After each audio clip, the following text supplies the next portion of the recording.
ఆశీర్ జీవితము గరుకు స్వభావంతో ప్రారంభమైనప్పటికీ చివరికి నునుపు స్వభావంగా మారిపోయాడు. అనగా మృగ స్వభావం తొలగిపోయింది, సాధు స్వభావం ప్రారంభమైంది. శరీరానుసారంగా ప్రారంభించి ఆత్మానుసారంగా ముగించాడు. కానీ కొంతమంది ప్రజలు ఆత్మానుసారంగా ప్రారంభించి శరీరానుసారంగా ముగిస్తున్నారు.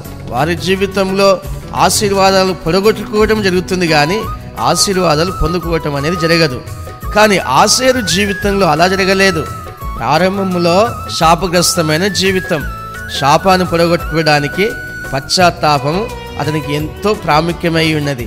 దేవుని దగ్గర పశ్చాత్తాపడి ఉన్న ఆ యొక్క వ్యక్తిని, తన ప్రార్థనని దేవుడు అంగీకరించి బహుమంది ప్రజలకు ఆశీర్వాదకరంగా అతన్ని మార్చివేసి ఉన్నాడు. మనుషులు ఆశీర్వదింపబడటానికి క్రియలు పొందితేనే క్రియల ద్వారా ఆశీర్వాదాలు వస్తాయి. చాలామంది జీవితంలో క్రియాఫలము అనేది చూపించరు. క్రియలు లేని విశ్వాసము మృతమైంది